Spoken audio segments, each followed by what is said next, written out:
사랑하는 성도 여러분, 지난밤도 편히 잘 쉬었습니까?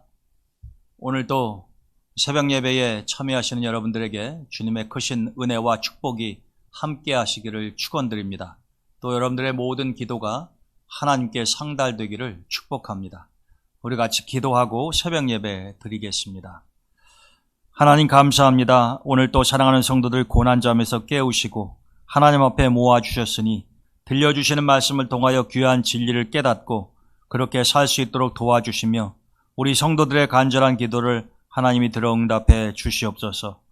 이 새벽 기도회를 온전히 주님께 의탁하며 예수님의 이름으로 감사 기도드립니다. 아멘. 오늘 주신 하나님의 말씀은 요한복음 21장 1절에서 14절까지입니다. 그 후에 예수께서 디베랴 호수에서 또 제자들에게 자기를 나타내셨으니 나타내신 일은 이러하니라. 시몬 베드로와 디두모라 하는 도마와 갈릴리 가나 사람 나다나엘과 세베대 아들들과 또 다른 제자 둘이 함께 있더니 시몬 베드로가 나는 물고기 잡으러 가노라 하니 그들이 우리도 함께 가겠다 하고 나가서 배에 올랐으나 그날 밤에 아무것도 잡지 못하였더니 날이 새어갈 때에 예수께서 바닷가에 서셨으나 제자들이 예수이신 줄 알지 못하는지라. 예수께서 이르시되 얘들아 너희에게 고기가 있느냐 대답하되 없나이다. 이르시되 그물을 배 오른편에 던지라. 그리하면 잡으리라 하시니 이에 던졌더니 물고기가 많아 그물을 들 수 없더라. 예수께서 사랑하시는 그 제자가 베드로에게 이르되 주님이시라 하니 시몬 베드로가 벗고 있다가 주님이라 하는 말을 듣고 겉옷을 두른 후에 바다로 뛰어내리더라. 다른 제자들은 육지에서 거리가 불과 한 50칸쯤 되므로 작은 배를 타고 물고기 든 그물을 끌고 와서 육지에 올라보니 숯불이 있는데 그 위에 생선이 놓였고 떡도 있더라.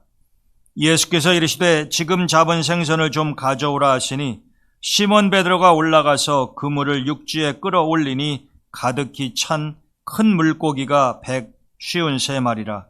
이같이 많으나 그물이 찢어지지 아니하였더라. 예수께서 이르시되 와서 조반을 먹으라 하시니 제자들이 주님이신 줄 아는 고로 당신이 누구냐 감히 묻는 자가 없더라. 예수께서 가셔서 떡을 가져다가 그들에게 주시고 생선도 그와 같이 하시니라. 이것은 예수께서 죽은 자 가운데서 살아나신 후에 세 번째로 제자들에게 나타나신 것이라. 아멘. 벌써 요한복음 강해가 마지막 21장에 이르렀습니다. 이제 오늘과 다음 시간 두 번만 하게 되면 요한복음이 전부 다 끝나게 되는데 지난 몇 달 동안 이 새벽 예배 시간에 요한복음을 통해서 주신 하나님의 귀한 은혜가 여러분들에게 잊혀지지 않고 계속 그 말씀이 살아남아서 여러분들이 깨달은 진리대로 사시고 하나님에게 큰 축복받는 삶이 되시기를 주님의 이름으로 축원을 드립니다. 오늘 하나님에게 주시는 말씀의 장면은 부활하신 예수님께서 갈릴리 호수로 제자들을 찾아가신 그러한 모습입니다. 사실 예수님께서는 십자가에 달려 돌아가시기 이전에 제자들에게 나중에 갈릴리에서 만나자 이렇게 말씀을 하신 적이 있으셨습니다. 그런데 그때만 하더라도 제자들은 주님께서 하신 말씀을 제대로 이해를 하지를 못했죠. 그런데 막상 주님께서 그렇게 십자가에 달려서 죽으시고 난 다음에 아직 오늘 본문의 말씀을 보게 되면은 그들이 부활하신 주님을 예전에 만나본 적이 없는 것 같기도 합니다. 굉장히 놀라웠겠고 또 주님께서 부활하셔서 자신들을 갈릴리 호수로 찾아오실 거라고 하는 것은 상상하지도 못했던 그런 상황이었습니다. 그런데 주님께서 제자들을 갈릴리에서 만나자 그렇게 약속을 하셨으니까 주님께서는 약속대로 갈릴리에 오셨는데 지금 그 갈릴리 호숫가에서 고기를 잡고 있는 제자들을 만나시는 거죠. 근데 왜 제자들이 갈릴리 호수로 다시 돌아갔습니까? 주님께서 예전에 하신 말씀을 기억하고 주님 만나러 가셨습니까? 우리는 그렇지 않다고 하는 것을 알 수 있습니다.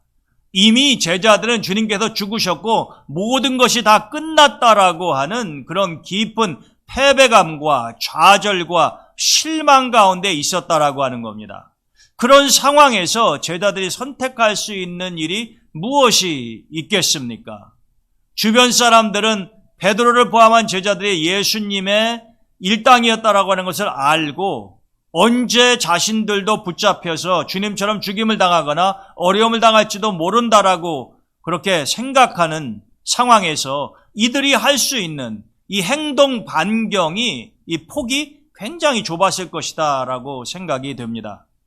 그때 베드로가 제자들 친구들에게 뭐라고 이야기를 하느냐면은 나는 물고기 잡으러 가겠다 이렇게 이야기합니다. 여러분 원래 베드로는 갈릴리 출신의 어부 아닙니까? 그리고 갈릴리에서는 이 갈릴리 호수에서 고기를 잡는 것이 일반적이었단 말입니다.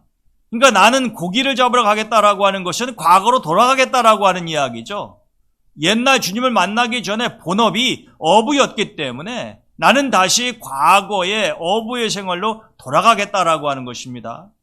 그랬더니 다른 친구들도 우리도 함께 가겠다라고 이야기를 합니다. 여러분 지난 시간에 제가 퍼스트 펭귄, 첫 번째 펭귄에 대해서 말씀드린 거 기억하십니까? 어떤 위험한 상황이 닥쳤을 때에 이 첫 번째 펭귄이 가장 먼저 솔선수범을 보이고 뛰어들 때에 다른 펭귄들도 따라온다고 말씀드리지 않았습니까? 그런데 여러분 이런 퍼스트 펭귄의 역할은 좋은 경우일 때는 참 아름답지만 지금 베드로와 같은 경우에 퍼스트 펭귄의 모습을 보인다고 하는 것은 별로 그리 바람직하지 않은 것이죠. 여러분 베드로가 친구들에게 내가 물고기 잡으러 가겠다 그러니까 가장 먼저 이렇게 일성을 바라니까 다른 사람들도 다 따라서 가겠다라고 하는 것 아닙니까? 주님 만나러 주님의 말씀을 기억하면서 그분 만나러 갈릴리 가겠다는 게 아니고 이제는 주님과는 아무런 상관이 없는 사람들이 된 것처럼 그렇게 생각하고 과거로 주님 만나기 전으로 돌아가겠다는 것 아닙니까? 지난 3년 세월이 정말로 허송세월이었고 아무런 의미 없는 시간이 돼버리고 마는 것 아닙니까? 베드로가 과거로 돌아간다면 말입니다. 근데 지금 그들은 그 길을 선택을 하고 있는 거죠. 그 길을 선택해서 가는 이 일단의 제자들의 무리 가운데 퍼스트 펭귄을 하는 역할을 하는 사람이 바로 베드로 아닙니까? 근데 이것은 안타깝게도요. 별로 좋지 않은 선례, 본을 우리에게 보여주고 있다라고 하는 것입니다. 그래서 베드로를 따라 친구들이 갈릴리 호수에 가서 고기를 잡는데 아무리 애를 써도 고기를 한 마리도 못 잡는 것입니다.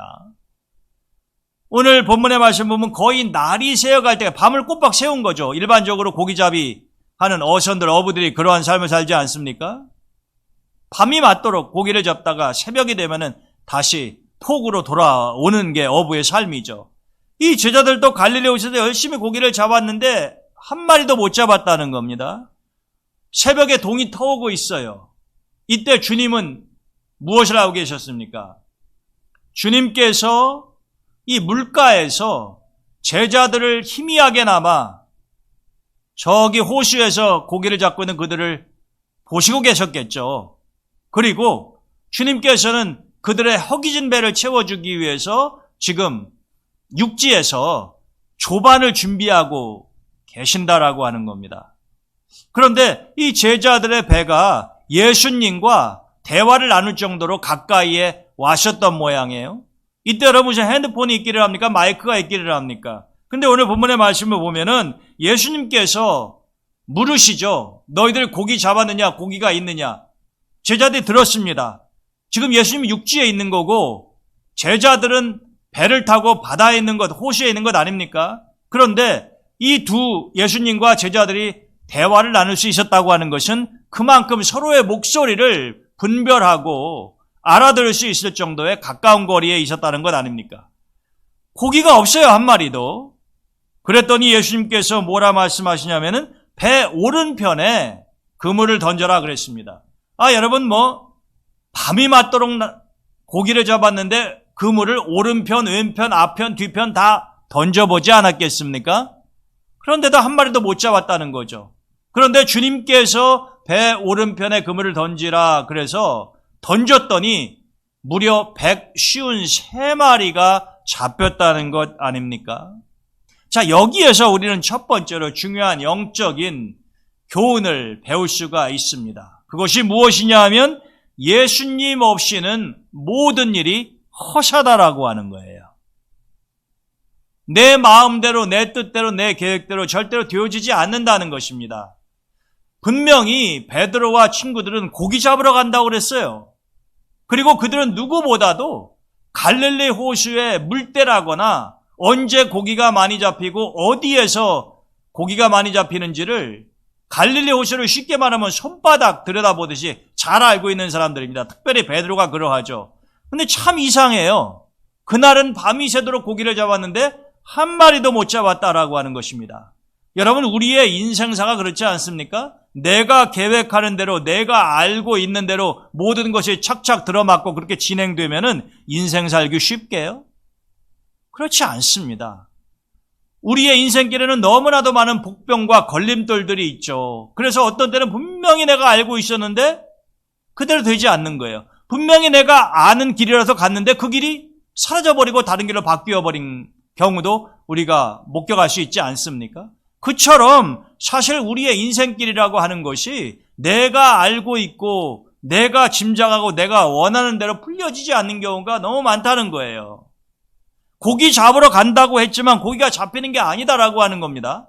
그런데 참 놀라운 사실은요, 주님께서 개입하셨습니다. 주님께서 나타나셨어요. 그리고 그물을 배 오른편에 던지라고 했을 때에는 153마리가 잡혔습니다. 이것은 베드로를 포함한 친구들이 도저히 이해할 수 없는 현상입니다. 답이 나오지 않는 상황이다라고 하는 거죠. 다른 호수에 가서 그물을 던진 것도 아닙니다. 얼마 전에 그 근처에서 분명히 수도 없이 그물을 내렸다 올렸다 해봤단 말이에요. 근데 그때는 누가 없었습니까? 예수님이 없었습니다. 예수님이 계시지 않았다라고 하는 거죠. 그들의 삶에 예수님이 없었어요. 근데 지금은 어떠합니까? 예수님이 그들과 함께 하시죠. 예수님이 계시지 않으면 모든 일이 허사예요. 반면에 예수님이 함께 하시면 153의 기적이 일어난다라고 하는 겁니다. 153. 그들이 잡은 물고기의 수가 153마리라는 것 아닙니까?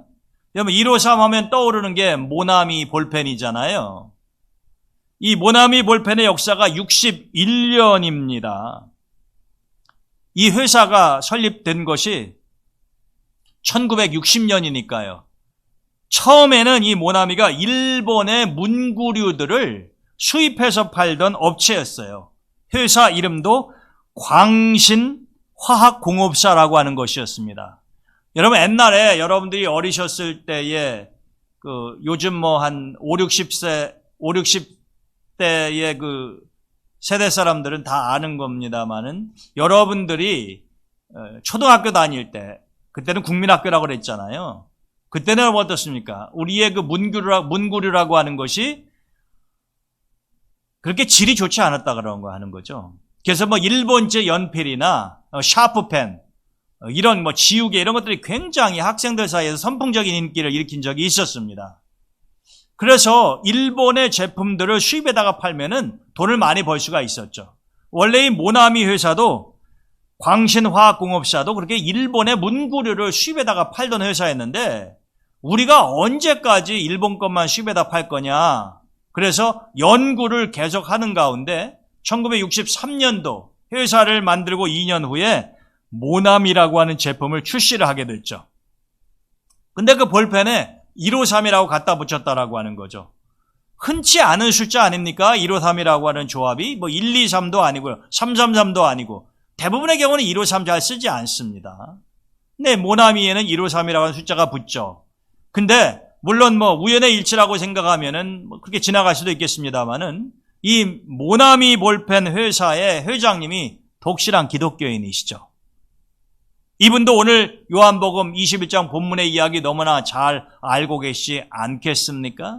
여러분, 153은 뭐를 상징하는 것입니까? 주님의 함께하심, 주님이 내려주시는 축복, 주님께서 우리에게 허락하시는 풍요로움을 말하는 거잖아요. 153마리 정도가 잡히면 그물이 찢어져야 정상이라는 겁니다. 그런데 오늘 본문의 말씀을 보면 그물이 찢어지지 아니하였다라고 하는 거죠.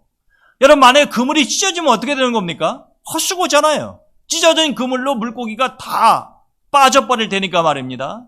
그러면 그 풍요로움을 누릴 수가 없는 것 아닙니까? 그래서 고기가 많이 잡힌 것도 놀라운 것이지만 그 정도의 고기를 그물에 담았는데도 그 그물이 무게를 이기지 못하고 찢어지지 않았다는 것이 또 다른 하나의 기적이라고 말할 수 있잖아요. 그러니까 여러분, 우리가 이 사건 참 너무나도 흥미롭고 신나는 장면인데, 주님이 함께 하시지 않으면, 주님이 없으면 물고기 한 마리도 잡을 수가 없었습니다. 모든 것이 허사였었고 그들은 계속 빈대로만 다니는 거죠. 그러나 주님이 함께 하시니까요. 153마리, 그것은 주님의 축복의 선물 아닙니까? 풍요로움의 상징이잖아요. 그물이 찢겨지지 않을 정도로 153의 기적을 그들은 체험했다라고 하는 것입니다. 어쩌면 모나미 볼펜을 만드셨던 그 회장님도 그러한 바람을 가지고 있으셨는지 모르죠. 자기의 회사가 그렇게 주님의 축복 가운데 153의 기적이 일어나고 그 볼펜을 쓰는 사람들마다 풍요로움을 느끼는 153의 기적에 동참하는 역사를 아마 그분은 생각하고 기도했을는지도 모르죠. 그렇게 제자들이 153마리의 고기를 잡아가지고 이제 주님께 점점 배가 가까이 오니까 사도 요한이 제일 먼저 알아봤습니다. 베드로한테 저분이 우리에게 그물을 오른편에 던지라고 했던 그분이 바로 주님이시다. 그 얘기를 하니까 베드로가 놀라서 물에서 튀쳐나오지 않습니까? 그래서 주님과 제자들이 육지에서 만나게 되었는데 그 모습을 보니까 주님께서 아침을 준비하고 계시더라 이 말이에요. 근데 여러분, 저는 이 말씀을 준비하고 묵상하면서 참 그런 궁금증이 들었어요. 주님이 몇 인분을 준비를 하셨을까? 주님이 정말로 오늘 본문에 등장하는 제자들의 수를 다 알고 거기에 맞춰서 몇 인분 내가 준비해 가야 되겠다라고 그렇게 생각하시고 음식의 양을 준비해 오셨을까? 오늘 본문의 말씀을 보면 그렇지 않다는 것을 우리가 짐작할 수 있습니다. 예수님께서 준비해 왔던 양이 그렇게 충분치 않았다라고 하는 것을 알 수가 있는데요. 주님께서 그렇게 말씀하시죠. 가서 너희들이 잡은 고기를 좀 가지고 와라 그러잖아요. 제자들이 와서 보니까 숯불이 있고 그 위에 생선이 놓여 있어요. 그런데 10절에 보면은 주님께서 지금 잡은 생선을 좀 가져오라 이렇게 말씀하시죠. 그래서 주님이 준비해 오신 것, 제자들이 잡은 것 다 같이 숯불에 구워서 생선구이를 해 드셨다는 것 아닙니까? 참 감격적인 장면이 아닐 수 없는데요. 여러분, 사실 우리가 이 본문의 말씀에서 당연히 초점을 맞춰야 될 인물은 예수님 아니십니까? 무엇보다도 갈릴리 호수의 제자를 찾아오셨던 예수님의 발걸음이 쉬운 발걸음이 결단코 아니었을 것입니다. 사실 제자들은 갈릴리에서 만나자라고 하는 주님의 말씀을 기억하지도 못했고 다시 세상으로 돌아가기 위해서 갈릴리에 가서 고기 잡자고 했던 친구들인데 그런 어리석은 제자들이고 얼마 전에 그들은 바로 자신을 저주하고 배반하고 부인하고 다 도망쳐버렸던 제자들 아닙니까? 그런 사람을 찾아서 발걸음을 갈릴리 호수로 옮긴다? 이거 참 쉽지 않은 일이었을 거다라고 하는 겁니다. 자기가 만나고 싶지 않은 사람이 있잖아요. 특별히 자기에게 해를 끼치거나 자기를 배반하거나 자기에게 깊은 상처를 준 사람은 누구나가 다시는 만나고 싶지 않아 합니다. 여러분들도 아마 예외가 아닐 겁니다. 근데 주님은 지금 제자들이 먼저 주님을 찾아오신 것도 아니고 주님이 그 원수 같은 제자들을, 배은망덕한 제자들을 먼저 찾아가시는 것 아닙니까? 사랑은 먼저 찾아가는 것이다 라고 하는 말이 있어요. 지금 주님에게서 그런 모습을 보는 거죠. 근데 말은 참 좋고 멋있는지 모르지만 발걸음이 안 떨어지는 경우가 많잖아요. 다시 찾아가려면, 먼저 찾아가려면 내 발걸음이 옮겨져야 되는데 차마 발걸음이 안 떨어지는, 마음이 내키지 않는 경우가 많이 있지 않습니까? 그래서 못하고 마는 경우가 있죠. 예수님 그런 마음이 왜 없으셨겠습니까? 그럼에도 불구하고 예수님께서 제자들을 찾아가셨죠. 그것이 바로 제자들의 새로운 역사가 그들의 삶 속에 새로운 한 줄기 빛이 비치는 그런 역사의 시작 아닙니까? 만일 주님께서 그들을 찾아가지 아니하셨다고 한다면 그들은 오늘은 고기 못 잡았지만 내일 다시 오자, 그리고 그냥 갈릴리에서 남은 생애를 그렇게 고기 잡으면서 보냈을는지도 모릅니다. 근데 주님이 찾아오셔서 그들을 만남으로 인해서 그들의 삶이 온전히 바뀌어지게 되는 거죠. 우리가 다음 시간에는 특별히 예수님과 베드로의 초점을 맞춰서 말씀을 보겠습니다마는, 여러분, 저도 목사지만은 목회를 하면서, 수십 년 목회를 하면서 정말 수도 없이 많은 성도들을 대하면서요, 모든 성도들이 다 저한테 잘해주거나 제가 사랑하거나 그런 사람들만 있는 건 아닙니다. 목사이기 이전에 한 인간인지라요, 마음에 상처를 주는 성도들을 보게 되면은 사실은 다시 만나고 싶지 않은 경우도 많아요.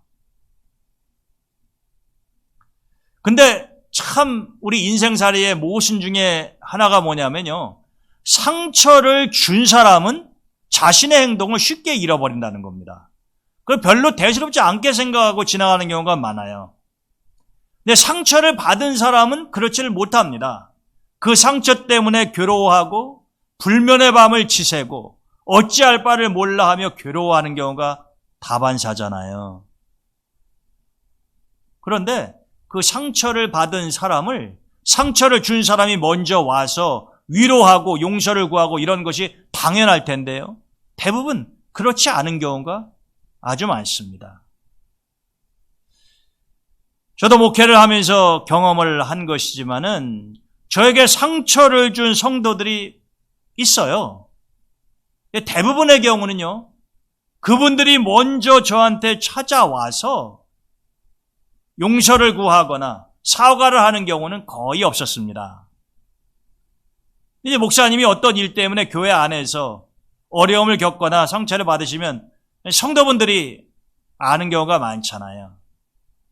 그때 어떤 분들은요, 저한테 그런 이야기 합니다. 목사님이 먼저 아무개 권사님한테, 아무개 장로님한테 연락을 좀 하세요. 저희들도 해봤는데 목사님이 연락을 안 하시거나 그러면 아무런 소용이 없는 것 같습니다. 목사님이 하세요. 그런 이야기를 들으면요, 참 깊은 고민에 빠지게 됩니다. 도대체 저렇게 말씀하시는 분이 목사의 심정을 헤아려 보거나 하는 이야기인가? 속에서 반발심이 생기죠. 아니, 나한테 상처를 받은 건 나인데 왜 내가 먼저 해야 되냐? 당연히 상처를 준 잘못한 쪽에서 먼저 찾아와서 사과하는 것이 당연한 순리 아니냐. 그런데 제가 지금도 기억이 생생합니다만 한 분이 왜 제가 먼저 연락을 해야 되는데요, 그렇게 이야기했을 때 그분이 그런 말씀하셨어요. 목사님이니까요. 제가 그 이야기가 참 기분 나쁘게 순간적으로 들렸습니다. 그럼 목사하면 다 그렇게 해야 되는 거냐? 그런데 나중에 집에 와서 곰곰이 생각해 보니 섭섭했던 그 감정보다는요, 그 말이 맞다, 공감을 하게 되더라고요. 근데 여러분, 제가 공감한다는 이야기는요, 세상적으로는 이해할 수 없는 이야기입니다. 제가 공감한다고 하는 이야기는 피해를 당한 사람이 피해를 준 사람한테 먼저 연락을 하고 화해를 하고 이런 것들은요, 세상 사람들은 말도 안 되는 것이라고 이야기하고 그렇게 하지도 않아요, 사실은. 근데 제가 그 말이 맞다라고 하는, 그리고 공감한다라고 하는 이야기는 바로 오늘 본문의 예수님 때문에 그러한 것입니다. 저나 여러분들이 어떤 상처를 받았다고 해서 예수님이 받은 상처보다 더 크다고 과연 우리가 이야기할 수 있을까요? 어쩌면 비교할 수도 없을 겁니다. 그렇게 큰 상처를 받았던 예수님이 먼저 제자들을 찾아오셨을 때 얼마나 힘드셨겠습니까? 우리가 그 주님한테 예수님이니까 당연히 예수님이 먼저 찾아가셔야죠, 이렇게 말을 한다고 하면 이게 사실은 인간적으로 어찌 보면 너무나 잔인하고 무리한 요구를 하고 생각될 수도 있잖아요. 근데 예수님은 누가 제자들 찾아가 보라고 해서 찾아가신 거 아니지 않습니까? 본인이 직접 찾아가셨죠. 마지못해서 가셨는지, 진심으로 가셨는지, 우리가 예수님의 그 속마음을 다 판단할 수는 없습니다만, 주님이 미움을 가득 가슴에 담고 제자들을 질책하고 꾸짖기 위해서 찾아가셨다라고 하는 것은 우리는 예수님의 말씀과 행동에서 전혀 찾아볼 수가 없어요. 그러면 결국 예수님께서는 참 어려운 발걸음이긴 하셨지만 제자들을 진심으로 사랑하고 그들에게 다시 기회를 주시기 위해서 그 발걸음을 옮기셨다는 이야기인데,